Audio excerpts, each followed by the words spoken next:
कृष्ण जय श्री कृष्ण चैतन्य प्रभु नित्यानंदा श्री अद्वैत गदाधर शिवासादि गौर भक्तवृंद। हरे कृष्ण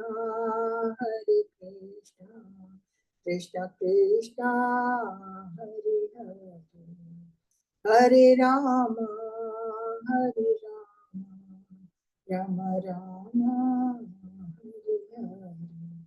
हरे हरे हरे कृष्ण कृष्ण कृष्ण हरे हरे हरे राम राम राम हरे हरे हरे कृष्ण कृष्ण कृष्ण हरे हरे हरे राम राम राम हरे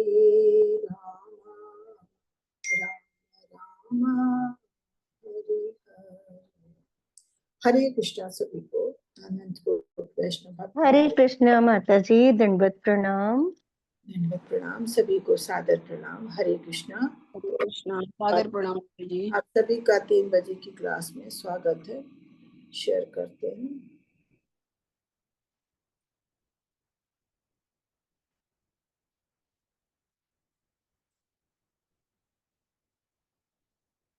हरे कृष्णा। शेयरिंग हो रही है? जी माता जी, हो रही है। मेरी आवाज क्लियर है? हाँ जी, आपकी आवाज भी क्लियर है। हरे कृष्णा। बहुत कम समय का हमारा आपका साथ है। हम 15 चैप्टर पढ़ चुके हैं भक्ति रसायन सिंधु के। 16वां चैप्टर आज है। तो कल हमने रागानुगा भक्ति के बारे में जाना था। उनके अच्छे शक्तिशाली साधन गिने थे, पढ़े थे। और आज वही रागानुगा भक्ति के का आगे विस्तार पढ़ेंगे कि किस तरह से की जाती है रागानुगा भक्ति। रागानुगा भक्ति क्या है, कल हम लोगों ने जाना था। किस तरह से उसे हम अपना सकते हैं और किन लोगों में होती है। और इसके कल हमने 2 रूप भी पढ़े थे। किसी को ध्यान है? कल हमने 2 रूप पढ़े थे रागानुगा भक्ति के। किसी को ध्यान है? हरे कृष्णा। कोई जवाब देगा? हरे कृष्णा।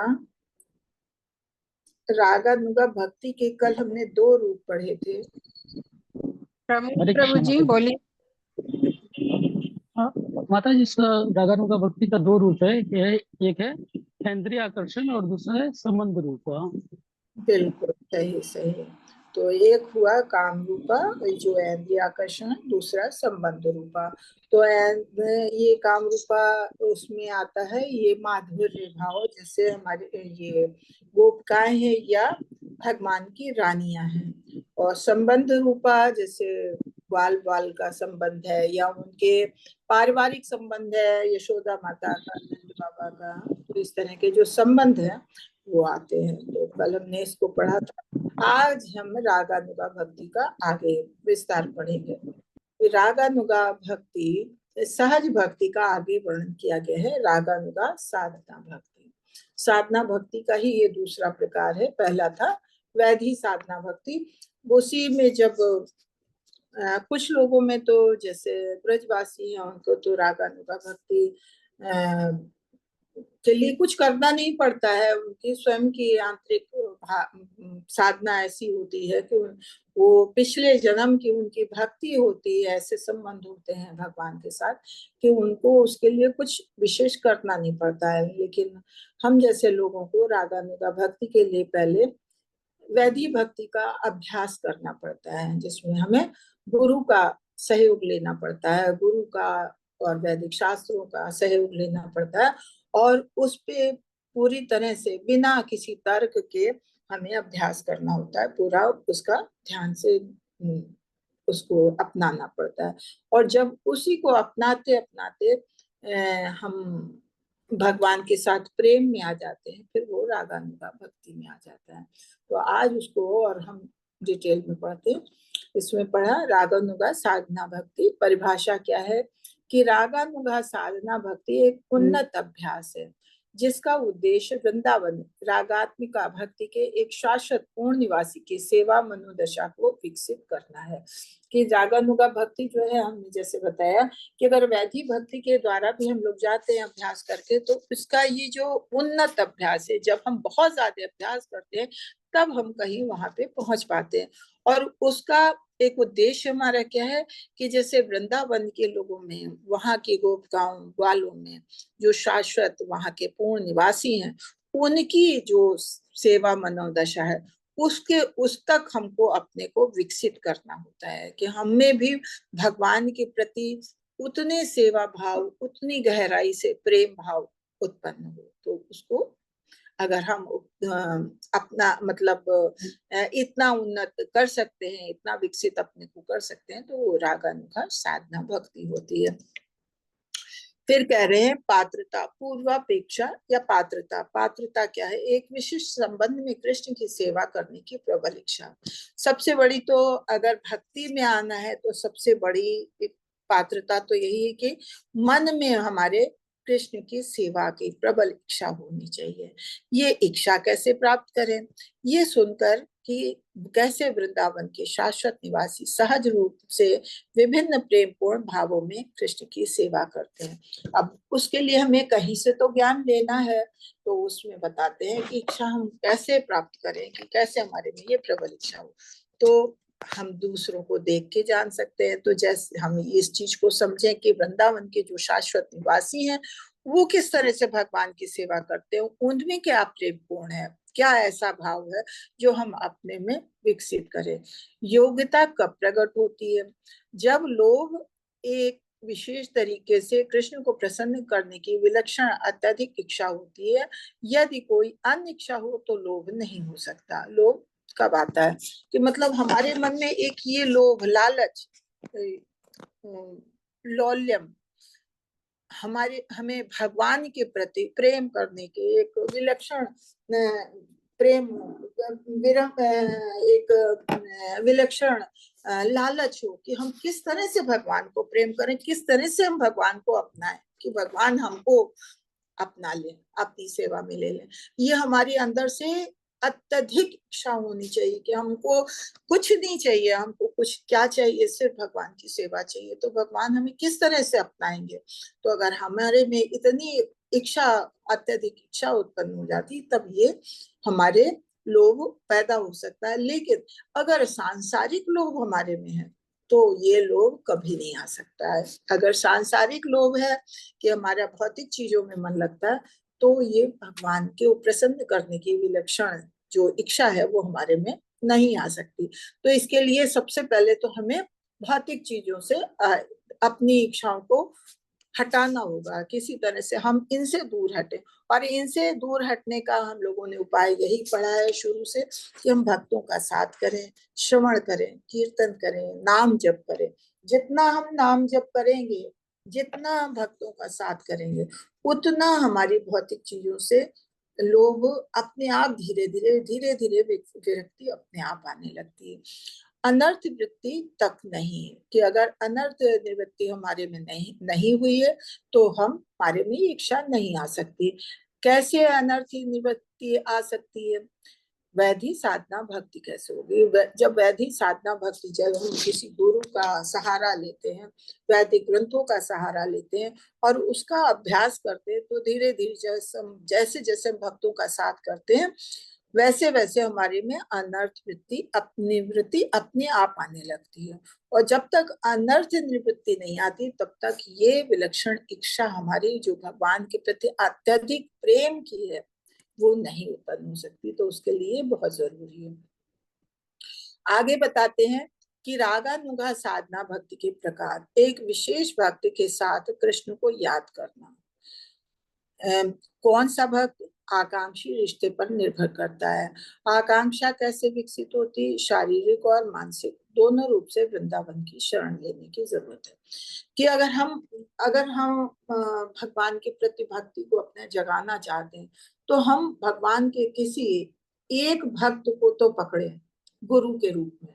जब हम उसका साथ लेते हैं तब उनके साथ हम भगवान को याद करते हैं, वो हमें मार्ग दिखाते हैं। कौन सा भक्त? जो भगवान से अपने किसी रिश्ते पर को निभाता है। तो जो वो क्या हुआ? प्रामाणिक गुरु हुआ। प्रामाणिक गुरु का भगवान के साथ रिश्ता होता है, वो ही हमको भक्ति के लाइन में आगे बढ़ा सकते हैं। और उन्हीं के नक्श कदमों पे जो वो कहते हैं, उनकी आज्ञा मान के हम अपने शारीरिक और मानसिक दोनों रूप से वृंदावन की शरण लेने की सोचें कि हम किस तरह से वृंदावन निवासियों के जैसी अपने में भक्ति ला सकते हैं। आंतरिक और बाह्य सेवा के माध्यम से स्मरण, कि अंदर से तो मन में मतलब बाहर से तो भगवान की सेवा करें, भगवान की और साथ में गुरु की, जिनका हम सहारा ले रहे हैं, उनकी हम सेवा करें और साथ में ही हम अंदर से भी भगवान का स्मरण निरंतर बनाए रखें। एक सिद्ध भक्ति की गतिविधियों का आंतरिक रूप से ध्यान और मानसिक रूप से पालन करें, कि जो जिसको भी हमने गुरु माना है तो उनकी जो भी वो गतिविधियां हैं, जो भी वो करते हैं, तो उसको हमें बिल्कुल आंख बंद के पूरी तरह से मानना है। आंतरिक रूप से भी मानसिक रूप से भी हमें पूरी तरह से उनका पालन करना है। सहजियों से सावधान सिद्ध प्रणाली की अस्वीकृति। तो जो लोग आजकल कुछ ऐसे भी भक्त हैं जो अपने को अपनी प्रणाली बना लेते हैं, अपने मन से कुछ भी नियम कानून बना लेते हैं और गुरु बनने की कोशिश करते हैं। तो ऐसे लोगों से हमें सावधान रहना चाहिए कि सिद्ध प्रणाली वही है, कि सिद्ध प्रणाली जो कुछ लोग अपने ही तरह से अपनी कुछ प्रणाली बना लेते हैं कि हाँ इस तरह से नियम करो तो हम भगवान के भक्त बने, तुम भी बन जाओ। नहीं, हमको जो गुरु शिष्य परंपरा वाले हैं उन्हीं को गुरु रूप में स्वीकार न करना, हमें सिद्ध प्रणाली को अस्वीकृत करना है हमें। और सहजियों से सावधान, जो नव दीक्षित है कि पता चला उन्हें कोई ज्ञान नहीं है लेकिन अपने ढंग से कुछ भी नियम बना लिए, तो ऐसे लोगों से हमें सावधान रहना है। साधना की गतिविधियों का प्रदर्शन। 64 वस्तुओं को अस्वीकार नहीं करता है, लेकिन उनकी सेवा के लिए सबसे अनुकूल अभ्यास पर ध्यान केंद्रित करता है। कि साधना भक्ति के हम लोगों ने गतिविधियां पढ़ी तो 64 नियम हमें बताए जाते हैं, तो हम उनको अस्वीकार नहीं करेंगे, उनको अस्वीकार नहीं करना, उनको मानना है। लेकिन जो भगवान की मुख्य सेवा के लिए है, जो भगवान अभ्यास के लिए हमारे अनुकूल है, उन पे हमें विशेष रूप से अपना ध्यान को केंद्रित करना है। जैसे कि उदाहरण दिया, सुनना नहीं छोड़ना है, लेकिन अत्यधिक सुनता तो उसकी विशेष सेवा मनोदशा को पोषित करती है। कि भगवान के जो गुणगान वगैरह, जो भगवान के भक्तों के बीच में हम बैठते हैं, भगवान की महिमाओं का गुणगान या नाम संकीर्तन सुनते हैं, उसको हमें कभी नहीं छोड़ना। और जो जितना अधिक ये सब सुनता है तो वो विशेष सेवा की मनोदशा को पोषित करता है, कि हमारी भक्ति को आगे बढ़ाता है।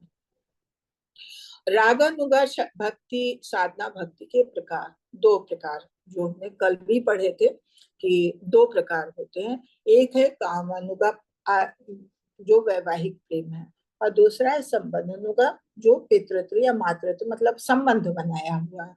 एक तो वैवाहिक, उसमें कामनुगा में क्या है? पात्रता इच्छा राधा और कृष्ण को सुनना और पूजा करना। बस राधा और कृष्ण को सुनना है और पूजा करना उनके बारे में। क्या पुरुष पात्र है? हाँ, पुरुष भी पात्र है।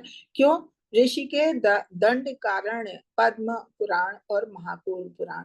पद्म पुराण और महाकूल पुराण में ऐसा कुछ वर्णन है कि जब भगवान राम के उसमें थे तो वो दंड कारण वन में भी रहे।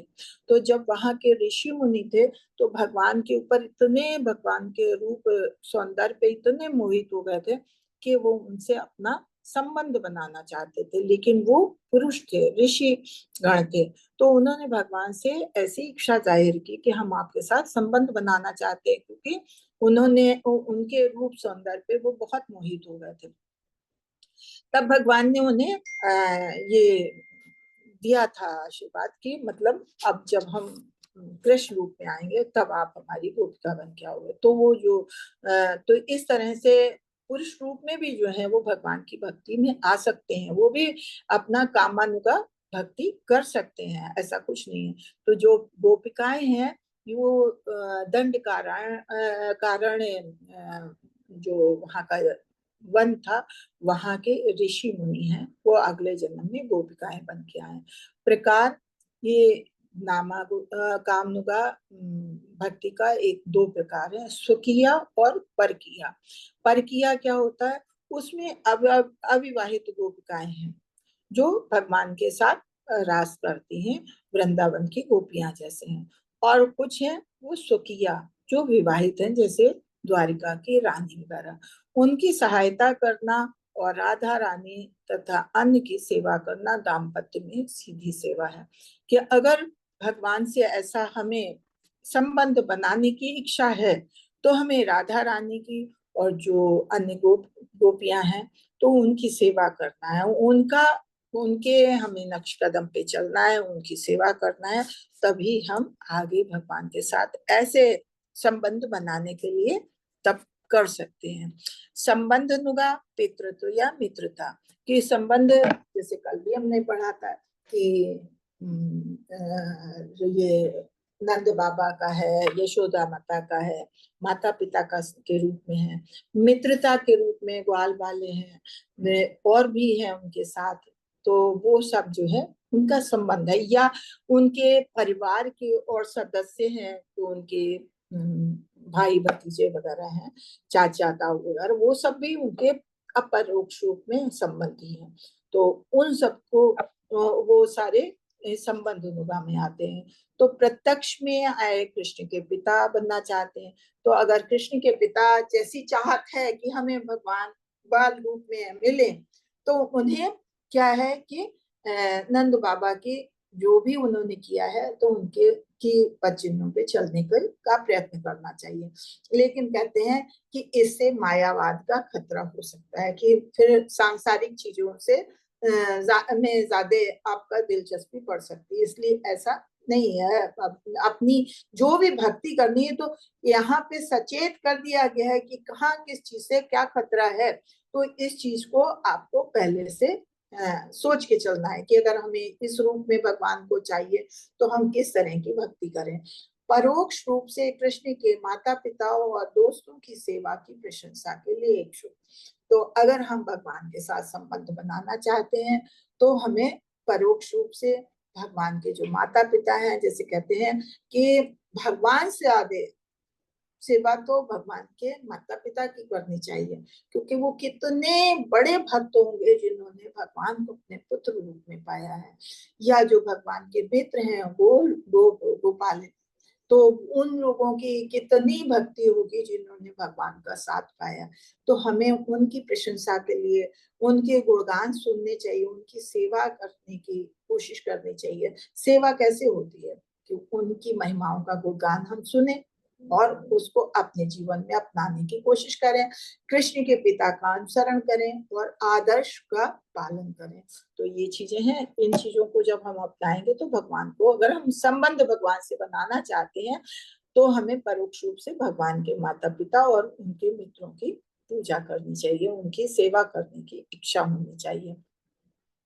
जैसे कभी कभी हम कहते हैं, जैसे हम इनका क्या बोलते हैं, अपने नाम निष्ठ प्रभु के माता पिता की क्लास लेते हैं, सवेरे उनके पिता की क्लास अटेंड करते हैं, शाम को उनकी माता जी की क्लास अटेंड करते हैं, कभी कर पाते कभी नहीं कर पाते समय के अनुसार।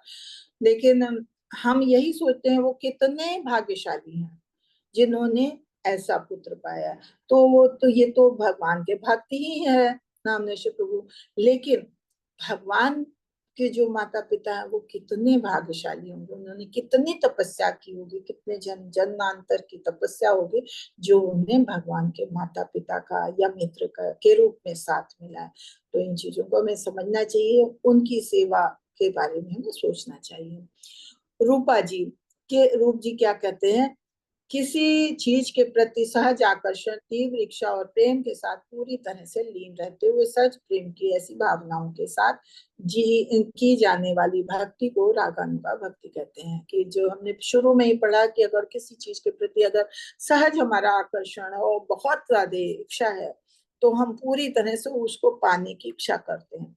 तो वो प्रेम की भावनाएं हैं, उसके साथ जो हम भक्ति सेवा करते हैं उसको पाने के लिए, वो रागानुगा भक्ति है। हे वैधि स्थिर पर इसे डिस्कस करने की कोई आवश्यकता नहीं है। इसे विकसित करना अपने आप में एक अधिक उन्नत चरण में है।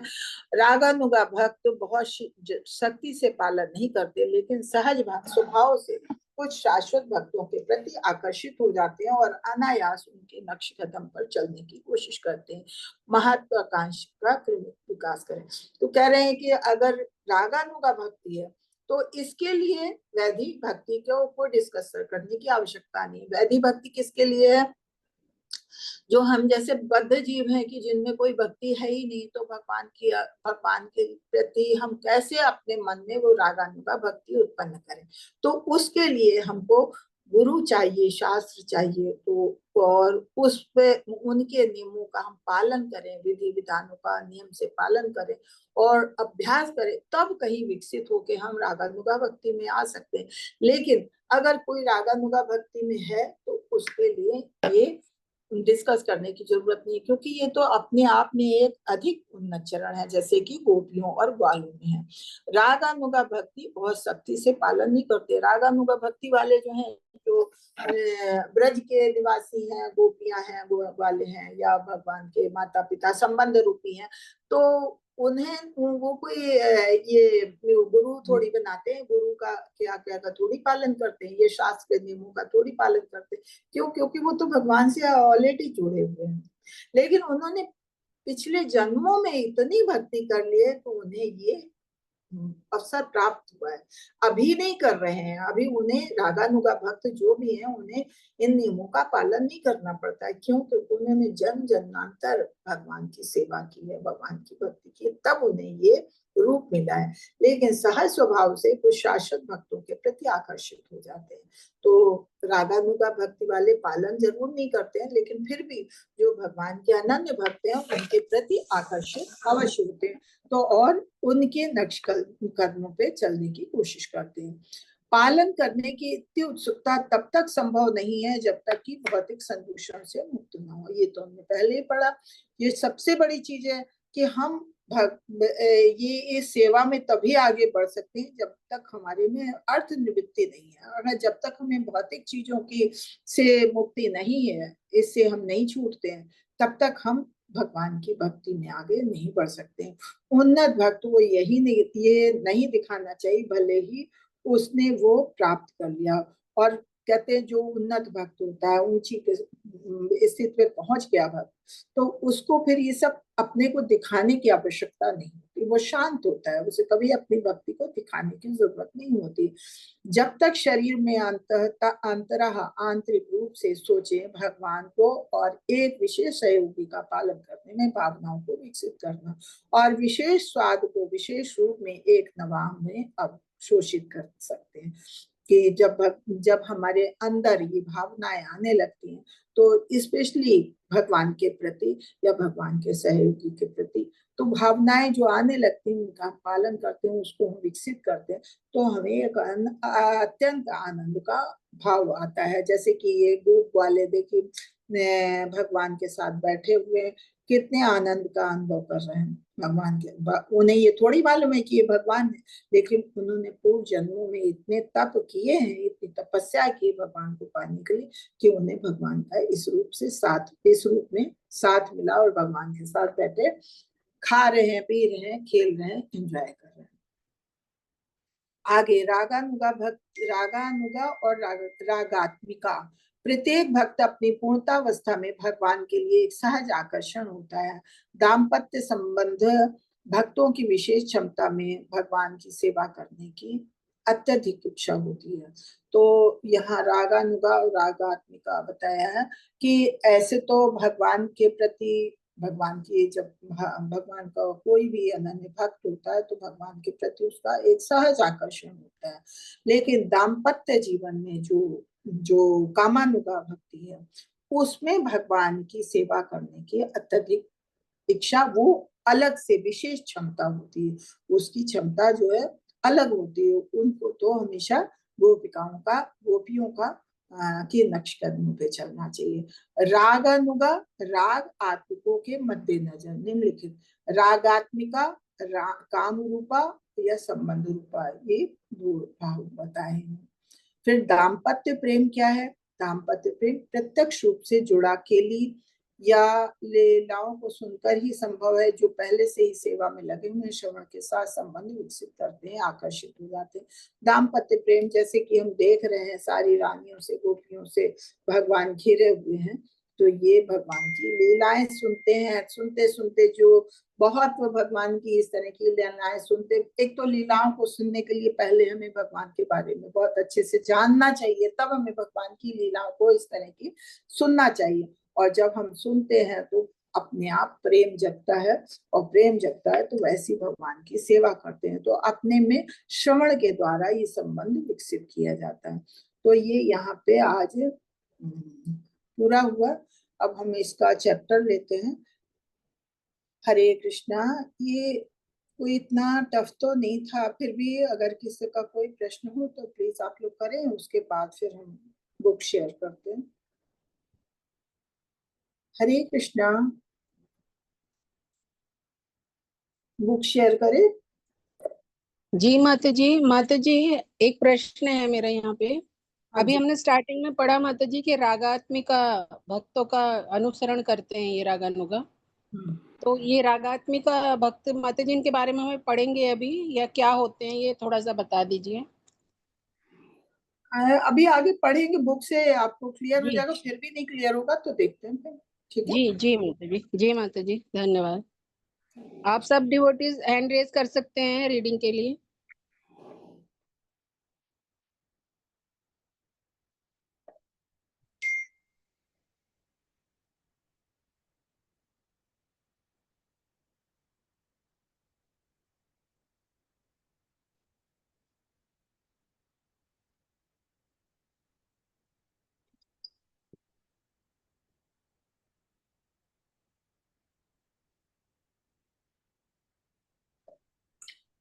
आप सबकी क्विज हो रही है बराबर? जी माता जी। जी माता जी हो रही है। कहीं कोई दिक्कत तो नहीं आ रही है? नहीं। नहीं माता हरे जी। कृष्ण माता जी, मेरा तो खुल ही नहीं रहा है। कोई दिक्कत नहीं आ रही है माता जी। ईश्वरी माता जी आप थोड़ा उनका ध्यान दीजिए, जिनका नहीं खुल रहा है, क्यों नहीं खुल रहा, थोड़ा सा उनकी हेल्प करिए। ठीक है माता जी, वैसे कोई दिक्कत नहीं है माता जी, अधिकतर डिवोटीज का हो रहा है क्विज। नहीं, जिनका नहीं हो मेरा रहा नहीं हो है, पा रहा है ना। जिनका हो रहा है वो तो ठीक है, लेकिन जिनका नहीं हो रहा है तो उनको भी पीछे नहीं छोड़ना है, उन्हें भी आगे बढ़ाना है, तो उनकी प्रॉब्लम को आप लोग देखिए ऐसा थोड़ा। कर सकते हैं ना आप लोग कि पूर्णेश्वरी माता जी को या मुझे पर्सनली आप एक बारी ना, तो मैं आपको समझा पाऊंगी कि किस तरह से, कभी आप ही गलती कर रहे हो कुछ, कैसा हाँ, कुछ तो नहीं। पर्सनली आप लोग कॉल करके और बात कर लीजिएगा इनसे। जी ठीक है, जी माता जी। चलिए। हाँ, पढ़िए माता जी। अंशु कुमारी माता जी पढ़ लीजिए आप। जय माता जी। श्रील प्रभुपाद की जय। श्रील प्रभुपाद द्वारा रागानु अनुगा भक्ति संबंध रूपा। नंद महाराज और यशोदा मैया आदि वृंदावासियों के आदि पुरुष भगवान श्री कृष्ण के पितृत्व मातृत्व के अभिमान का दिव्य भाव पाया जाता है। वास्तव में कोई भी श्री कृष्ण का माता पिता नहीं बन सकता है, परंतु भक्ति से इस भाव का आश्रय वात्सल्य प्रेम में कृष्ण प्रेम कहा जाता है। द्वारका में श्री कृष्ण के बांधव वृष्णिवंशी भी इसे भाव से भावित रहते हैं। अतएव वात्सल्य रति में श्री कृष्ण की भक्ति व्रजवासियों और द्वारकावासी वृजवासियों दोनों में पाई जाती है। वृषियों और व्रजवासियों में प्रकट अनुगा भक्ति उन आश्रयों में नित्य सिद्ध है। साधन भक्ति के संबंध में इस अनुगा प्रेम के वर्णन का प्रयोजन नहीं है। क्योंकि अधिक उन्नत अवस्था में यह स्वयं प्रकट होगा। एक सेकंड माता जी, थोड़ा सा इसे देख लेते हैं। जैसे कह रहे हैं नंद महाराज और यशोदा मैया, ये भगवान के मातृत्व पितृत्व रूप में है, माता पिता के रूप में है।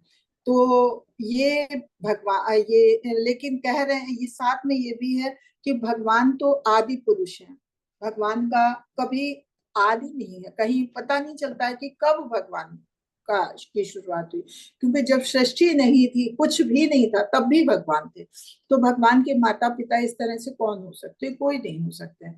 लेकिन जब भगवान अवतरित होते हैं अपनी लीलाएं करने के लिए, तो उनके संबंध रूप में तो कोई तो आते हैं। तो ये कौन होते हैं? ये होते भगवान के अनन्य भक्त। पिछले जन्म में इन्होंने जन्म जन्मांतर इन्होंने भगवान की भक्ति की होगी, तो और उन्होंने इसी वात्सल्य प्रेम रस में भगवान की भक्ति की होगी, तब आज वो माता पिता के रूप में आए हैं। तो ये प्रेम जो है, ये प्रेम कोई भी कर सकता है। तो ऐसी जो उनके वृष्णि वंशी बांधव परिवार वाले जो हैं, उनका भी ऐसे ही है।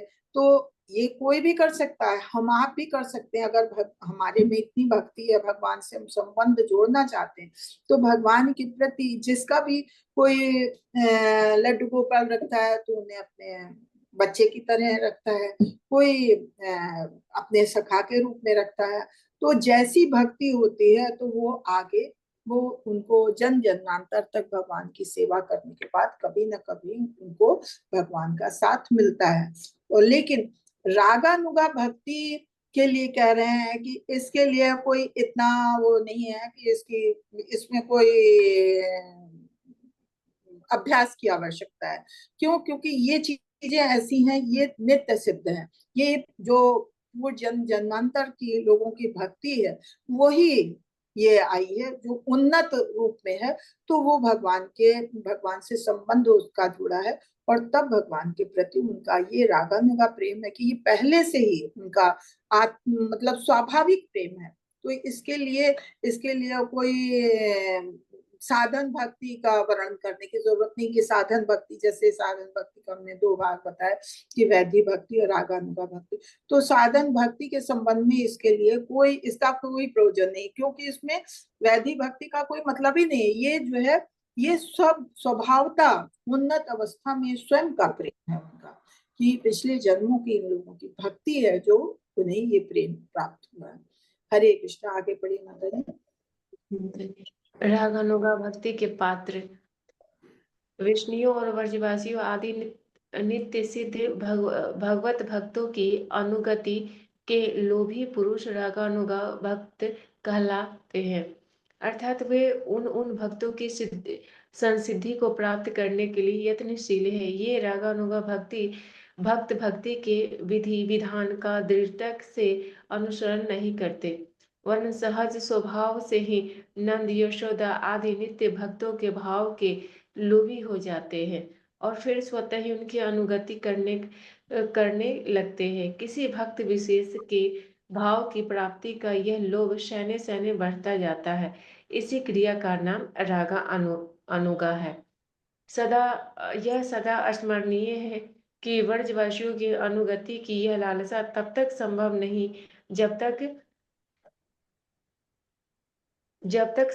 तब तक संभव नहीं जब तक भव दोषों की निवृत्ति नहीं हो जाती। विधि भक्ति के आचरण में एक अनर्थ निवृत्ति नामक अवस्था आती है, जब सारे प्राकृत अनर्थ दूर हो जाते हैं। कदाचित देखने में आता है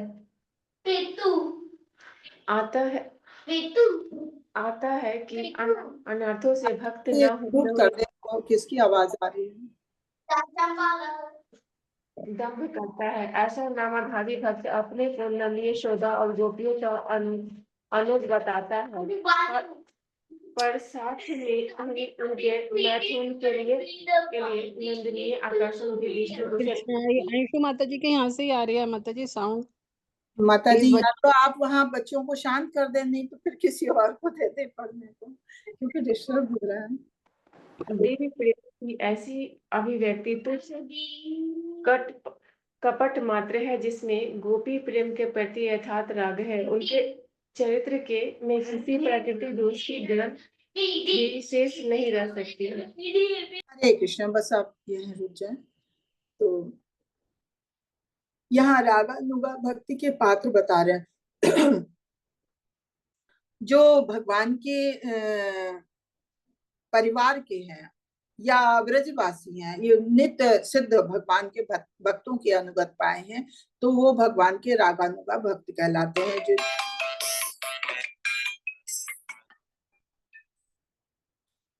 रागानुगा भक्त कहलाते हैं कि जिन्होंने पिछले जन्मों में भगवान की भक्ति की है और वो उनका ऐसे संबंध मिले हैं। तो कह रहे हैं कि ऐसे लोगों को कोई विधि विधानों का पालन नहीं करना पड़ता है, क्योंकि जब आप अपने परिवार में ही देखिए, जो आपके परिवार वाले हैं, तो उनके लिए आपको कोई प्रेम जताने के लिए कोई विशेष योजना नहीं बनानी पड़ती।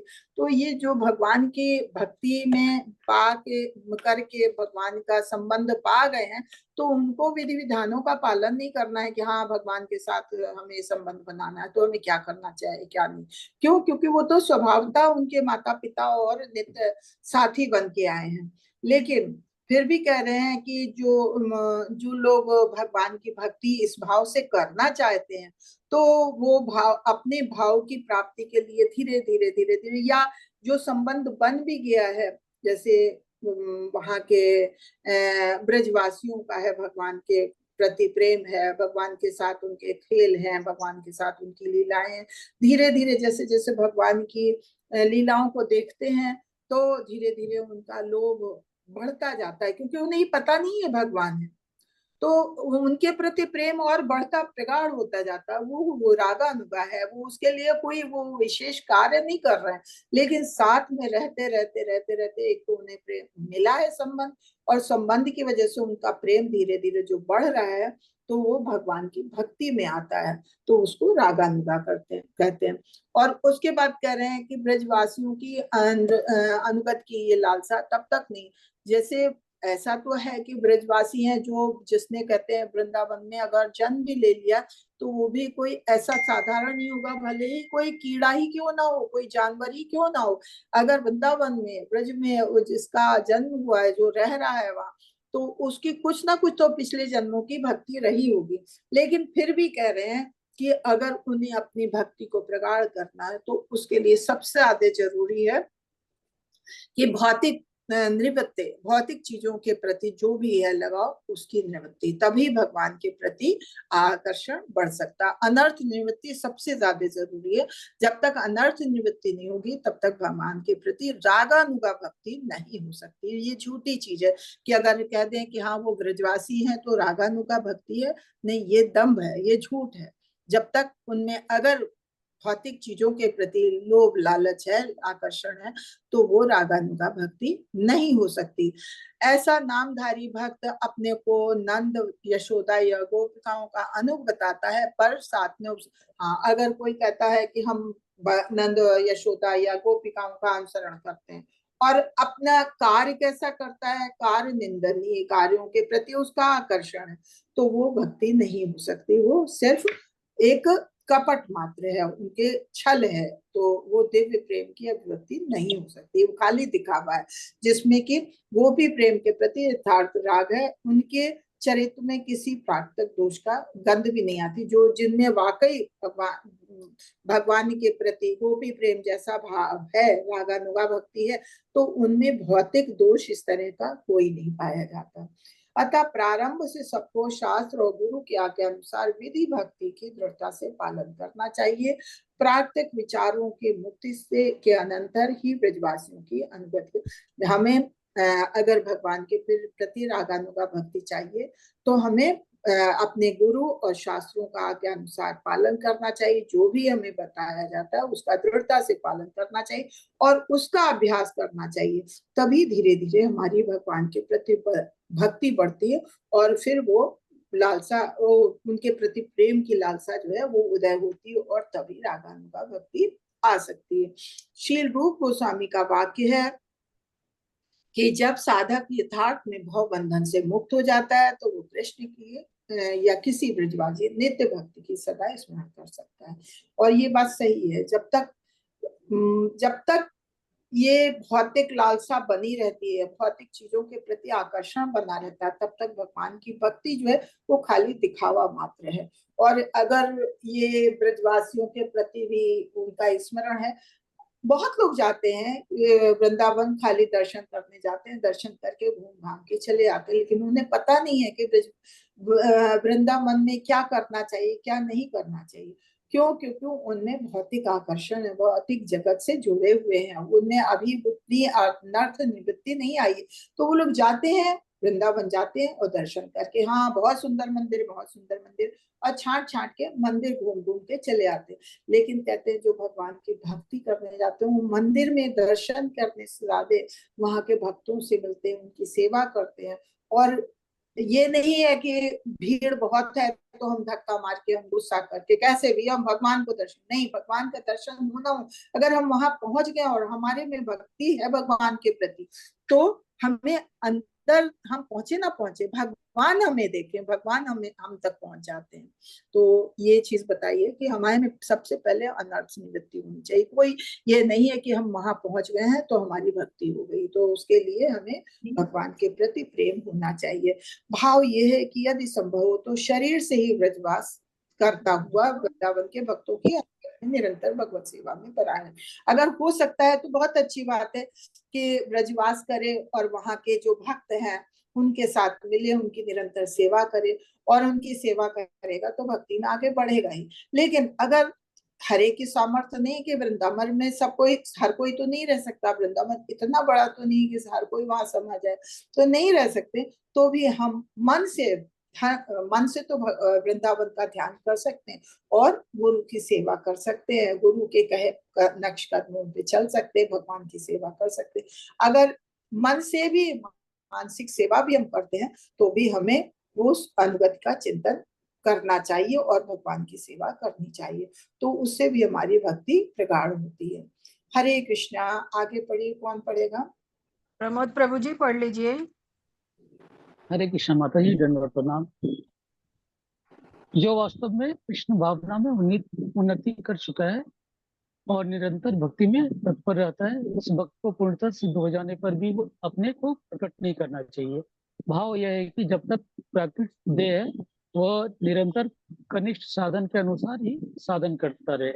शुद्ध भक्त को भी विधि भक्ति का आचरण करते रहना चाहिए, परंतु जब श्री भगवान के संबंध में अपने यथार्थ स्वरूप की अनुभूति हो जाती है, तब विधि भक्ति के साथ ही किसी भगवत भक्त विशेष के मार्गदर्शन में वह अपने अंतर में भगवान का चिंतन करता हुआ उसी भक्त की अनुगति में अपने देवी भाव को विकसित कर सकता है। इस संदर्भ में तथाकथित सिद्धि प्रणय से सावधान रहना चाहिए। सिद्धि प्रणय के पथ का अनुगमन एक प्रकार के अप्रमाणिक लोग करते हैं, जिन्होंने भक्ति का अपना ही मार्ग कल्पित कर रखा है, जिनकी कल्पना है कि अपने को भगवान का पार्षद समझने मात्र से उन्होंने यह पद प्राप्त कर लिया है। यह बाहरी आचरण विधि विधान के बिल्कुल प्रतिकूल है। माता जी थोड़ा सा ऊपर कीजिए। मैं सुन भी नहीं पा रही, एक सेकंड, मैं बार बार फोन आ रहा है तो मैं उनको रिप्लाई कर दूं, नहीं तो माता जी मैं पढ़ूं क्या, रुकूं अभी? एक सेकंड आप रुक जाए। ठीक है माता जी।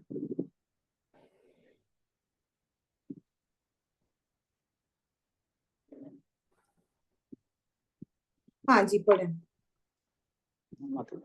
इस सिद्धि प्रणय नामक पद्धति का आचरण प्राकृत सहजिया नामक तथा कथित वैष्णव का कपट संप्रदाय करता है। श्री रूप गोस्वामी के अनुसार ऐसी क्रियाएं आदर्श भक्ति के मार्ग में उत्पादकारी सिद्ध होती है। श्री रूप गोस्वामी कहते हैं कि सभी मनीषी आचार्यों के मत में रागानुगा कृष्ण भक्ति का उदय होने पर भी विधि विधान का पालन करना चाहिए। जैसा पूर्व वर्णन है, विधि भक्ति के 9 अंग है, इनमें भी उस साधन का आचरण विशेष रूप से करना चाहिए जिसमें अपनी स्वाभाविक रुचि हो। किसी भी श्रवण में विशेष रुचि होती है तो किसी की जप अथवा मूर्ति अर्चन में, अतः श्रवण, कीर्तन, स्मरण, पाठ, सेवन, वंदन, अर्चन, दास्य, शक्त और आत्मनिवेदन आदि भक्ति के किसी भी अंग का पूर्ण निष्ठा के साथ पालन करना चाहिए। इस प्रकार सब अपनी अपनी रुचि के अनुसार भक्ति का साधन करें। हरे कृष्ण माता जी। हरे कृष्ण प्रभु जी, आगे। बहुत बहुत धन्यवाद। तो यहाँ पे ये कह रहे हैं कि जैसे जो लोग भक्ति में उन्नत कर चुके हैं, बहुत लोग होते हैं कृष्ण भावना में उन्नत हो गए, जो मतलब सिद्ध भक्त हो गए, उन्हें भी निरंतर भक्ति में अपने लगे रहना चाहिए, क्योंकि भक्ति में कभी भी कोई कहीं भी गिर सकता है।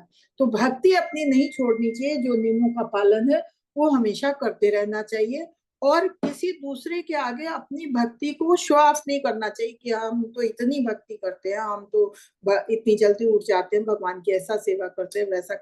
अगर ऐसा कर रहा है तो वो भक्ति ही नहीं है। तो कह रहे हैं कि अगर कोई भक्त है उन्नत भक्त, तो उसे कभी भी किसी के आगे अपने भक्ति को प्रकट नहीं करना चाहिए, और भगवान की भक्ति हमेशा करते रहना चाहिए, नहीं जब तक उसका प्राकृतिक देह है, जो शारीरिक भौतिक देह है, तब तक उसे निरंतर भगवान की भक्ति में लगा रहना चाहिए। लेकिन फिर कभी कभी ऐसा होता है कि भगवान के साथ संबंध का यथार्थ स्वरूप की अनुभूति हो जाती है। बहुत सिद्ध महात्मा होते हैं, हालांकि वो लोग ऐसे समाज के बीच में नहीं रहते हैं कि जो इनको ऐसी अनुभूति हो जाती है, तो फिर वो जो है वो दूसरों का भी मार्गदर्शन करते हैं, भगवान का चिंतन फिर भी वो करते हैं, और इस तरह से वो दूसरे अपना तो भक्ति विकसित करते हैं, लेकिन साथ साथ दूसरे के दिव्य भाव को भी विकसित करते हैं। लेकिन इसके साथ साथ यहाँ ये बहुत खास बताया गया है कि कभी जितना भी है हमें आगे अगर बढ़ना है भक्ति में, तो हमें सिद्ध प्रणय से हमेशा सावधान रहना चाहिए। सिद्ध प्रणय क्या है कि जो लोग नव दीक्षित होते हैं या अल्प ज्ञानी हैं या अभक्त लोग हैं, तो वो क्या कहते हैं कि वो अपने आप अपने नियम विधि विधान बना लेते हैं, और उसमें अपने को भगवान का पार्षद बताते हैं, और उस तरह से फिर वो ऐसा ही समाज में अपने को दिखाते हैं कि हम भगवान के नित्य पार्षद समझने लायक हैं, और हमारे ऐसे ऐसे विधि विधान का पालन करो तो भगवान की। तो ऐसे लोग कौन होते हैं? भौतिकतावादी से जुड़े हुए होते हैं, सहजिया नामक, मतलब कि जो भक्त नहीं है, वो अभी भक्ति में आए नहीं है, लेकिन अपने को किसी भी वैष्णव संप्रदाय का बताएंगे, और अपने को किसी भी तरह से बहुत बड़ा भगवान का भक्त बताएंगे, लेकिन ऐसे लोग भक्त नहीं होते हैं। तो ऐसे लोगों से हमेशा दूर रहना चाहिए, ये सब उनका कपट होता है। तो ऐसे लोग जो है खाली भक्ति के मार्ग में उत्पात मचाते हैं, कभी ना कुछ सिद्धि पाते हैं और ना किसी को भक्त बनने देते हैं। तो ऐसे लोगों से, इन लोगों को क्या कहते हैं? इन लोगों को बताया सिद्ध प्रणय। तो ऐसे लोगों से हमेशा सावधान रहना चाहिए कि जो गुरु बनाए, तो हमेशा इस चीज का हमें ध्यान देना चाहिए कि वो गुरु शिष्य परंपरा से हैं। गुरु के गुण क्या है कि एक तो उन्हें पूरा ज्ञान होना चाहिए, ज्ञान बांटने के लिए ज्ञान उन्हें हर तरह का होना चाहिए, गुरु शिष्य परंपरा से हूँ, और फिर जो वो बताते हैं वो स्वयं भी अपने जीवन में उतारते हो, ये बहुत जरूरी है। तो फिर यहाँ रूप गोस्वामी जी इसके बाद बता रहे हैं कि सभी मनीषी आचार्यों के मत में रागानुगा कृष्ण भक्ति का उदय होने पर विधि विधान का पालन करना चाहिए। कि मतलब ऐसा नहीं है कि जो हम लोग जैसे पदजीव हैं, हम लोग नॉर्मल लोग हैं, अगर किसी में भक्ति डेवलप हो गई कि भगवान के प्रति इतना रागानुगा भक्ति, जैसे आजकल दिखाते हैं, आप लोग देखते होंगे यूट्यूब पे भी बहुत आता है कि बहुत सारी लेडीज, बहुत जेंट्स अपनी भक्ति दिखाते हैं कि वो कृष्ण को एक मूर्ति लिए और लिए घूम रहे कि हमें भगवान से इतना प्रेम हो गया कि मान लिया कुछ है ही नहीं जो कुछ। तो विधि विधान का पालन वो नहीं करते, खाली वो दुनिया को दिखाते हैं। तो यहाँ पे इस चीज को बिल्कुल मना किया कि अगर आप में वाकई पता नहीं उनमें सही सच्चा प्रेम है या खाली यूट्यूब पे अपने को दिखाने के लिए, ये तो भगवान ही जाने, हम क्यों किसी का वो कहे कि वो गलत ही है। लेकिन अगर हो भी गया है, अगर ऐसे भगवान के प्रति भक्ति उदय भी हो गई, तो ये दिखाने की चीज नहीं है, और हमेशा विधि विधानों का तब भी पालन करना चाहिए जैसे पहले से करते आए। तो इन विधि विधानों के लिए बताया, वैधि भक्ति के 9 नियम बताए हैं जो हम लोगों ने शुरू से पढ़े हैं, और उसमें जिसमें भी आपकी रुचि हो, जिसको भी आपने शुरू से अपनाया है, तो उसकी हमेशा उसका पालन करते रहना चाहिए। वैसे तो 9 के 9 अगर कोई अपना लेता है तो बहुत, अमरीश महाराज के जैसे तो बहुत ही बड़ी बात है, लेकिन अगर किसी एक को भी सहज रूप से अपना लिया दृढ़ता पूर्वक कि हाँ हमको ये करना ही करना है, तो वो भी भक्ति में आगे बढ़ सकता है। तो ये चरण जो है अपनी अपनी रुचि के अनुसार करें, जिससे आप भक्ति में प्रगाढ़ हो। हरे कृष्णा। आगे पढ़िए, कौन पढ़ेगा? संध्या माता जी पढ़ लीजिए। हरे कृष्णा, दंडवत प्रणाम माता जी। धन्यवाद। प्रभुपाद जी की जय। तात्पर्य श्रील प्रभुपाद के द्वारा। माधुर्य रति। वृंदावन धाम की गोपियां अथवा द्वारका की महिषियों की महर्षि अनुभूति करने वाली भक्ति को माधुर्य रति कहते हैं। इसके दो वर्ग हैं, एक अप्रत्यक्ष माधुर्य रति और दूसरा प्रत्यक्ष माधुर्य रति। इन दोनों ही प्रकारों में गोलोक वृंदावन में उस सेवा में लगी हुई उस गोपी विशेष की अनुगति करनी होती है। माधुर्य में श्री भगवान से सीधी रति को केली कहा जाता है। केली का अर्थ साक्षात भगवान की सेवा में लग जाना है। ऐसे अन्य भक्त भी हैं जो पुरुषोत्तम से सीधा संपर्क तो नहीं चाहते, पर गोपियों के साथ उनके माधुर्य प्रेम संबंध का आस्वादन करते हैं। इस श्रेणी के भक्त गोपी जनों और श्री कृष्ण की लीला कथा के श्रवण में ही रमन करते हैं। इस माधुर्य का उदय उसी में हो सकता है जो विधि भक्ति का आचरण कर रहा हो, विशेषतः जो मंदिर में राधा कृष्ण की अर्चना में संलग्न हो। इन भक्तों में शनै शनै मूर्ति में रागा अनुभक्ति का विकास होता है। फिर गोपियों और भगवान के प्रेम रस विनिमय की कथा सुनकर वे इन लीलाओं में अनुरक्त हो जाते हैं। इस रागानुगा आकर्षण का उच्च कोटि तक विकास होने पर भक्त उपरोक्त दोनों श्रेणियों में से एक में स्थान पाता है। माधुर्य रति का प्रकाश केवल स्त्रियों में ही नहीं होता। दिव्य प्रेम लीला का प्राकृतिक देह से कोई संबंध नहीं है। स्त्री में श्री कृष्ण की सखा भाव का और पुरुष में वृंदावन में श्री कृष्ण की सखी गोपी बनने के भाव का उदय हो सकता है। इसका प्रत्यक्ष प्रमाण पद्म पुराण में है। पूर्व काल में दंडकारण्य के निवासी सारे ऋषि मुनि भगवान श्री राम के रूप माधुरी को देखकर इतने लुब्ध हो गए कि स्त्री रूप में उनका आलिंगन करने की इच्छा करने लगे। कालांतर में गोलोक वृंदावन में श्री कृष्ण का अवतरण होने पर ये ऋषिगण भी गोपियों के रूप में वहां उत्पन्न हुए। इस प्रकार भगवान को प्राप्त होकर उनका जीवन सिद्ध हो गया। दंडकारण्य, एक सेकंड थोड़ा सा देख लेते हैं, ये तो बहुत लंबा हो जाता है।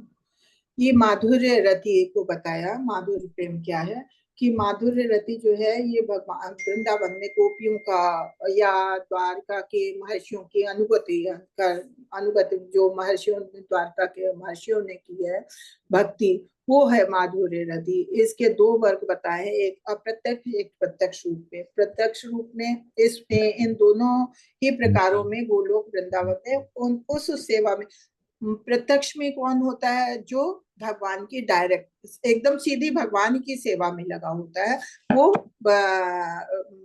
प्रत्यक्ष माधुर्य रति का प्रेम है। और अप्रत्यक्ष क्या है? जैसे भगवान के साथ गोपियों का या भगवान के अष्ट सखी हैं, भगवान के साथ गोपियों का जो संबंध है, उनकी भी सेवा करने वाली होती हैं, गोपियों की भी सेवा करने वाली होती हैं वो लेकिन सेवा तो वो भी करती हैं, तो वो अप्रत्यक्ष रूप में माधुर्य रति का प्रेम करती हैं। तो संबंध दोनों का होता है लेकिन अलग अलग ढंग से होता है। तो वो ये अप्रत्यक्ष रूप में जो है वो गोपियों की सेवा करती हैं, और भगवान के और गोपियों के जो बीच का माधुर्य प्रेम है उसका आस्वादन कैसे करती हैं कि उनके लीला कथा के श्रवण के द्वारा उसी में वो प्रसन्न हो जाती हैं, अपने प्रेम को वो महसूस कर लेती हैं। तो ये अप्रत्यक्ष है। इस माधुर्य का उदय उसी से हो सकता है जो वैधि भक्ति का आचरण कर रहा हो। अब जो मतलब शुरू से जिन्होंने भक्ति की है वो तो भगवान की गोपिकाओं के रूप में आए हैं, लेकिन अब अगर किसी को अपने में रागानुगा भक्ति इस तरह का या माधुर्य प्रेम जगाना है तो उसके लिए कह रहे हैं वैधि भक्ति का आचरण करना बहुत जरूरी है। और उसमें क्या है कि भगवान की सेवा करनी, इनकी गोपिकाओं की सेवा करनी, उनके नक्श कदमों पे चलना है, जो हमारे आचार्य बताते, जो भी गुरु बताएंगे, जो हमारे शास्त्रों में लिखा है उसका हम पूरी तरह से ध्यान देंगे, अभ्यास करेंगे, तभी आगे बढ़ सकते हैं। तो कहते हैं धीरे धीरे शनै शनै मूर्ति में रागानुगा भक्ति का विकास होता है, कि जैसे जैसे धीरे धीरे पूजा करके आगे बढ़ते हैं, ज्ञान सेवा भाव करते होता है, वैसे धीरे धीरे ये रागानुगा भक्ति का विकास होता है। फिर गोपियों और भगवान के प्रेम रस विनय की कथा सुनकर, ये जो हम लोग भगवान की लीलाएं सुनते हैं गोपिकाओं की और भगवान की, तो इनकी कथाओं को भी जो सुनते हैं उसके प्रति भी हमारा अनुराग बढ़ता है, आकर्षण बढ़ता है। तो उससे भी, उसमें भी हमारा भगवान के प्रति अनुराग बढ़ता है। तो ये दोनों ही तरह के श्रेणियां ऐसी हैं कि जो भगवान का प्रेम पाती हैं। लेकिन उसके लिए बताया है कि जो भी वैधि भक्ति के हमें अभ्यास बताए गए हैं, नियम बताए गए हैं, उनका अभ्यास करना जरूरी है। उसके बाद बता रहे हैं कि माधुर्य रस का, रति का प्रकाश केवल स्त्रियों में ही नहीं होता। ये इसका मतलब प्राकृतिक देह से, भौतिक शरीर से नहीं है, भौतिक शरीर से संबंध नहीं, क्योंकि भगवान दिव्य थे, भगवान का शरीर दिव्य है, तो उनका संबंध जो है किसी का भौतिक नहीं हो सकता। तो इसलिए भगवान के सखा रूप में अगर आए, पुरुष रूप में भगवान के वृंदावन में आए, पुरुष रूप में आए तो वो भी आए, और या भगवान की सखी गोपी बन के आए तो उनका भी भाव उदय हुआ। तो ये कह रहे हैं कि ये सब पिछले जन्म के भक्त थे उनके, जैसे कि हमने पहले भी जाना और यहाँ भी लिखा है कि इसका प्रत्यक्ष प्रमाण है पद्म पुराण में कि पूर्व काल में दंड कारण के निवासी सारे ऋषि मुनि भगवान श्री राम के रूप माधुरी को देखकर इतने लुब्ध हो गए, लुब्ध नहीं मुग्ध हो गए, कि वे स्त्री रूप में उनका आलिंगन करने की इच्छा करने लगे। कालांतर में वो लोग तो उनके प्रति मतलब उनका रागानुगा भक्ति अपने बढ़ गई थी, इतनी ज्यादा भक्ति बढ़ गई थी कि वो कालांतर में जब वो लोग वृंदावन में श्री कृष्ण का अवतरण हुआ तो यही ऋषिगण गोपियों के रूप में वहां उत्पन्न हो, और इस प्रकार उनका जीवन सिद्ध हो गया। वो गोपियों के रूप में उन्होंने उनके साथ राज किया। आगे पढ़िए माता जी। हरे कृष्णा। शिल्पी माता जी पढ़ लीजिए आप। हरे अनम्यूट का ऑप्शन है माता जी, पढ़िए। हरे कृष्ण माता जी, दंडवत प्रणाम। दंडवत प्रणाम। हरे कृष्ण, पढ़िए। प्रभुपाद जी की जय। श्रीला प्रभुपाद जी के द्वारा दंड कारण्य के ऋषियों की कथा इस प्रकार है। जब भगवान रामचंद्र जी दंड कारण्य में विराज रहे थे तो वहां भक्ति योग में लगे हुए तपस्वी मुनिजन उनकी रूप माधुरी पर मुक्त होकर श्री कृष्ण के साथ माधुर्य प्रेम लीला का आस्वादन करने वाली गोपियों के चिंतन में मग्न हो गए। यहाँ स्पष्ट है कि यह जानते हुए भी कि श्री रामचंद्र और श्री कृष्ण एक ही परमेश्वर हैं, उन्होंने गोपियों की ही माधुर्य रति की इच्छा की। उन्हें ज्ञात था कि रामचंद्र आदर्श राजा होने के कारण एक से अधिक पत्नी अंगीकार नहीं कर श्री कृष्ण एक ही परमेश्वर, उन्हें गोपियों के ही माधुर्य रति की इच्छा की। उन्हें ज्ञात था कि रामचंद्र आदर्श राजा होने के कारण एक से अधिक पत्नी अंगीकार नहीं कर सकते, परंतु भगवान श्री कृष्ण वृंदावन में उन सब का अभिलाषा पूर्ण कर सकते हैं। उन ऋषियों ने यह भी निर्णय किया कि श्री कृष्ण रूप श्री राम के रूप से अधिक मधुरमा में आकर्षण है, अतः उन्होंने भावी जन्म में गोपी बनकर श्री कृष्ण का संग पाने के लिए प्रार्थना की। भगवान राम ने उनके इस निवेदन को मौन सम्मति प्रदान की थी। श्री राम के इस वर के फलस्वरूप अगले जन्म में वे भगवान श्री कृष्ण का संग करने के हेतु गोकुल की गोपियों के गर्भ से स्त्री रूप में जन्मे और अपनी पूर्व अभिलाषा के अनुसार गोकुल वृंदावन में विराजमान भगवान श्री कृष्ण के संग का आस्वादन किया। इस प्रकार भगवान श्री कृष्ण के साथ माधुर्य प्रेम के विनिमय की दिव्य भावना को उद्भावित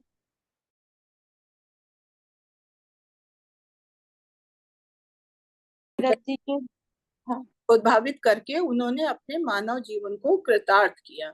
तो यहाँ पे यही बताया है जो दंड कारण ऋषियों की बताई है कि वहां पे जब वो विराज रहे थे भगवान, तो भक्ति योग में तो लगे ही थे वो सारे मुनि तपस्या में। तो भगवान की रूप मार्जी को देख के तो आकर्षित हुए और फिर वो भगवान की ये गोपियों के रूप में चिंतन करने में अपने को मगन कर गया। लेकिन फिर वो जानते थे कि रामचंद्र जो है वो ऐसे राजा है कि वो एक से ज्यादा पत्नी अंगीकार नहीं करेंगे, क्योंकि रामचंद्र जी को आदर्श राजा का और उन्होंने ये बोला भी था शादी के पहले कि किसी पुरुष को एक पत्नी से अधिक नहीं करनी चाहिए, तो हमें एक ही रानी करनी है। तो वो ये जो ऋषिगण थे वो जानते थे कि ये भगवान तो किसी को भी एक पत्नी से अधिक अंगीकार नहीं करेंगे। तो और उसके बाद ये भी जानते थे, उनका इतना योग बल था, वो जानते थे कि भगवान कृष्ण जो है रामचंद्र के आकर्षण के से और अधिक सुंदर होंगे और उनका मधुरमय होगा, आकर्षक अधिक होंगे। तो उन्होंने भावी जीवन में भगवान के साथ अपना संबंध बनाने की कोशिश की। तो भगवान रामचंद्र, क्योंकि उनकी ऋषियों की इतनी अनन्य भक्ति थी, तो भगवान ने उनको मौन सम्मति दे दी। और फिर जब अगले जन्म उसमें जब भगवान श्री कृष्ण का रूप लिया रामचंद्र जी ने, तो क्योंकि रामचंद्र और कृष्ण अलग अलग तो नहीं है, जब श्री कृष्ण के रूप में आए तो वहां पे उन्होंने गोकुल की गोपियों के गर्भ से स्त्री रूप में जन्मे और फिर भगवान का साथ पाया। तो इस तरह से उनका माधुर्य प्रेम विनिमय हुआ। तो ये जो है ये भगवान की भक्ति ही है कि पिछले जन्म की उनकी भक्ति थी जो इस जन्म में उन्होंने भगवान का गोपियों के रूप में साथ पाया। हरे कृष्णा। माता जी आगे पढ़िए। कृष्णा कुसुम माता जी पढ़ लीजिए। हाँ पढ़िए। माधुर्य रति के दो माधुर्य रति के दो भेद हैं, पति पत्नी का स्वीकीय प्रेम और विपरीत में होने वाला परकीय प्रेम। जिसमें श्री कृष्ण का स्वीकीय प्रेम का उदय होता है वह भक्त द्वारका में उनके महिषी बनता है। श्री कृष्ण के परकीय प्रेम वाले गोलोक वृंदावन में प्रविष्ट होकर गोपियों के साथ श्री कृष्ण के प्रेम रस का विनिमय आस्वादन करते हैं।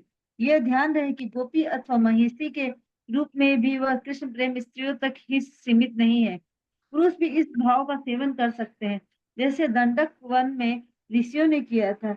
यदि कोई माधुर्य प्रेम तो चाहता है पर गोपियों के चरण चिन्हों की अनुगति नहीं करता, तो वह द्वारका में श्री कृष्ण का महिषी पद पाता है। महाकूर्म पुराण में उल्लेख है, अग्निपुत्र महात्माओं ने श्री कृष्ण के माधुर्य प्रेम की प्राप्ति के लिए बड़ी दृढ़ता से विधि भक्ति का आचरण किया। परिणामतः पुनर्जन्म में वे संपूर्ण सृष्टि के कारण वासुदेव भगवान श्री कृष्ण का संग कर सके। उनमें से प्रत्येक को पति रूप में श्री कृष्ण की प्राप्ति हुई। हरे कृष्ण। तो यहाँ पे बताया दो रूप का माधुर्य रति का प्रेम, जैसे हम लोगों ने पहले भी जाना, दो तरह का होता है, एक सुखिया एक परकिया। तो दो रूप में होता है। तो जो एक भक्त है द्वारका में उनकी महिषी रूप में आता है, जो सुखिया जिनमें सुखिया होता है प्रेम, तो वो महिषी मतलब भगवान की रानी के रूप में आता है। और जो परकिया प्रेम है वो गोलोक वृंदावन में भगवान की गोपियों के रूप में भगवान के साथ आस्वादन करता है।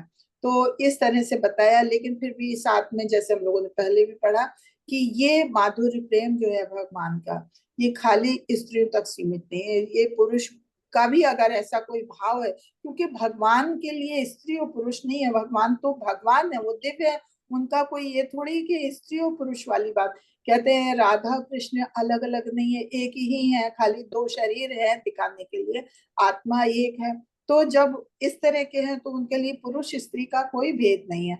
तो पुरुष भी अगर इस भाव में भगवान की सेवा करते हैं, तो जैसे कहते हैं दंडक वन के ऋषियों ने ऐसी सेवा की है तो उन्होंने पाया भगवान का साथ।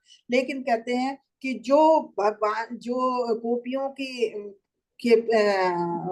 पचिन्हों पे नहीं चलता है, तो उनका अनुसरण नहीं करता, तो फिर वो द्वारका में महिषी का पद पाता है, मतलब भगवान की रानी के रूप में मिलता है। और महाकून पुराण में इसका उल्लेख है कि अग्नि के पुत्र महात्मा थे, उन्होंने भगवान की ऐसी वैधि भक्ति की थी खाली माधुर्य प्रेम पाने के लिए, तो उन्होंने भी अगले जन्म में फिर भगवान का साथ पाया। तो पति रूप में कृष्ण की प्राप्ति, उनमें से प्रत्येक को पति रूप में कृष्ण की प्राप्ति। तो जो लोग गोपिकाओं का वो करते हैं अनुसरण, वो परिक्रिया प्रेम में आते हैं, और जो साथ पाते हैं और जो उनका अनुसरण नहीं करते हैं वैधि भक्ति के द्वारा आगे बढ़ के, तो फिर वो भगवान को पति रूप में प्राप्त करते हैं। हरे कृष्णा। आगे पढ़िए, कितना बच्चा हरे है? कृष्णा माता जी। रुचि माता जी पढ़ लीजिए आप, रुचि खंडेलवाल माता जी। वात्सल्य और माता जी। सत्यभाव। हरे कृष्णा माता जी। पंचांग प्रणाम हरे माता कृष्णा, जी। हरे कृष्णा। पंचांग प्रणाम। बढ़िया। वात्सल्य और साख्य श्रील प्रभुपाद की जय। अपने को माता पिता अथवा सखा मानकर श्री कृष्ण के प्रति आकृष्ट हुए भक्तों को क्रमशः नंद महाराज और सुबल आदि का अनुसरण करना चाहिए। नंद महाराज श्री कृष्ण के पिता है और ब्रजभूमि में श्री कृष्ण के सारे सखाओं में सुबल सबसे अंतरंग है। वात्सल्य अथवा सख्य के विकास के दो प्रकार है। एक विधि तो स्वयं श्री कृष्ण का पिता बन जाने की चेष्टा करना है, और दूसरी विधि नंद महाराज की अनुगति करते हुए श्री कृष्ण के पितृत्व की कामना रखना है। इसमें स्वयं श्री कृष्ण का पिता बनने का प्रयास निषिद्ध है। ये विधि वास्तव में मायावाद से दूषित है। मायावादी समझते हैं कि वे स्वयं कृष्ण है। इसी प्रकार यदि कोई ये समझे कि वह स्वयं नंद महाराज बन गया है तो उसका वात्सल्य प्रेम मायावाद से कलंकित हो जाएगा। मायावाद की विधि से मनन करना अपराध माना गया है, और कोई अपराधी बैकुंठ जगत में जाकर श्री कृष्ण का संग नहीं कर सकता। स्कंद पुराण में पांडवों की राजधानी हस्तिनापुर के एक वृद्ध निवासी की कथा है, जो श्री कृष्ण को अपने प्रिय बालक के रूप में चाहता था। नारद जी ने उसे नंद महाराज की अनुगति का उपदेश किया, और इस प्रकार वह परम सिद्ध हो गया। नारायण व्युस्तव में कहा गया है कि जो नित्य निरंतर पति पुत्र सूर्यदेव मित्र पिता के रूप में भगवान का निरंतर चिंतन करते हैं, वह सदा सबके आराध्य है। इस रागानुगा कृष्ण भक्ति का उदय केवल श्री कृष्ण अथवा उनके शुद्ध भक्त की कृपा से ही हो सकता है। इसे पुष्टि मार्ग भी कहते हैं। पुष्टि अर्थात वर्धन। भाव का इस प्रकार का विकास भक्ति को सर्वोच्च स्तर पर तक बढ़ाता है, इसलिए इसकी पुष्टि मार्ग संज्ञा है। विष्णु स्वामी वैष्णव संप्रदाय के अंतर्गत वल्लभ संप्रदाय इसी पुष्टि मार्ग से श्री कृष्ण की उपासना करता है। गुजरात के भक्तों में प्राय पुष्टि मार्ग से बाल कृष्ण की उपासना प्रचलित है। हरे कृष्ण। हरे कृष्णा। यहाँ पे संबंध बताया वात्सल्य और सख्य भाव। तो कह रहे हैं वात्सल्य भाव जैसे नंद महाराज का था, तो अगर ऐसा प्रेम चाहिए, पितृत्व प्रेम चाहिए, तो कहते हैं नंद बाबा की पूजा करनी चाहिए और उनके चीजों का अनुसरण करना चाहिए।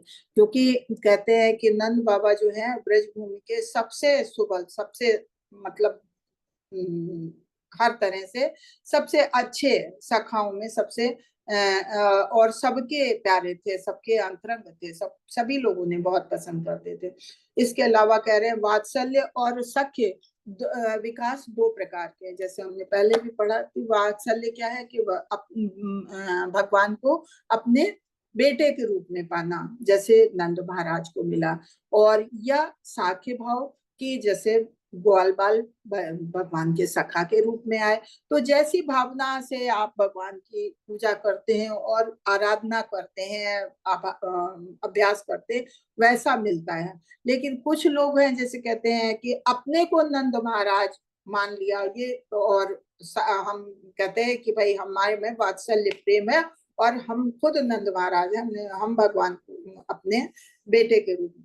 तो ये कहते हैं ये मायावादी है, ये चीजें गलत हैं, ये वात्सल्य प्रेम को कलंकित करने वाली चीजें हैं, ये अच्छी चीजें नहीं है। हम अगर किसी को चाहिए वैसा वात्सल्य रस, तो वात्सल्य रस वाला प्रेम भाव चाहिए, तो उसे हमेशा नंद बाबा की, यशोदा माता की पूजा करनी चाहिए और उनके नक्श कदमों पे चलना चाहिए कि उन्होंने कितनी सेवा की है, उनके सेवा भाव को समझना चाहिए, नहीं तो ये अपराध है इस तरह का। और कह रहे हैं हस्तिनापुर में ये स्कंद पुराण में भी बताते हैं कि कोई एक वृद्ध निवासी था जो भगवान को अपने बालक के रूप में चाहता था। तो नारद मुनि ने उनको यही बात बताई कि अगर आपको ऐसा चाहिए तो आपको नंद महाराज की बातों का अनुसरण करना चाहिए, उसको समझना चाहिए, और अगर आप उसको समझेंगे तो आप परम सिद्ध होंगे। तो इस जन्म में नहीं तो कभी ना कभी भगवान के पिता के रूप में जरूर मिलेगा अवसर। ऐसे ही बता रहे हैं कि नारायण व्योस्तव में कहा गया है कि जो नित्य निरंतर पति पुत्र सुहृद मित्र पिता के रूप में भगवान का चिंतन करते हैं, जिस रूप में भी भगवान का चिंतन करते हैं कि हमने जो भी भगवान के साथ, लेकिन कहते हैं कि अगर भगवान की भक्ति करनी है और रागानुगा भक्ति तक जाना है तो भगवान को किसी न किसी एक रूप में जरूर स्वीकार करना चाहिए, कोई ना कोई भगवान के साथ संबंध जरूर स्थापित करना चाहिए। जब तक आप संबंध नहीं बनाते हैं तब तक आपका वो प्रेम नहीं डेवलप हो सकता है। तो संबंध जरूर बनाना चाहिए, तभी आपका प्रेम जो है, आपकी भक्ति जो है वो पुष्ट होती है। और ये रागानुगा भक्ति को पुष्टि मार्ग भी कहा गया है। पुष्टि मार्ग इसीलिए कहा गया है क्योंकि ये रागानुगा भक्ति सिंपल भक्ति नहीं, ये उन्नत भक्ति है। जब वैधि भक्ति का अभ्यास करते करते उन्नत रूप में पहुंचता है भक्त, तब वो रागानुगा भक्ति कहलाती है। तो इसलिए इसको पुष्टि मार्ग कहा गया। और कह रहे हैं विष्णु स्वामी वैष्णव संप्रदाय के अंतर्गत वल्लभ संप्रदाय भी इस बात की पुष्टि करता है कि ये पुष्टि मार्ग है, ये जो रागानुगा भक्ति है ये पुष्ट मार्ग के नाम से जाना जाता है। और गुजरात के भक्तों में प्रायः पुष्ट मार्ग से बाल कृष्ण की उपासना की जाती है। तो आज यहाँ पे ये 16वां अध्याय फिनिश हुआ। अब आप लोग प्रश्न करें, और अब आपके तो बस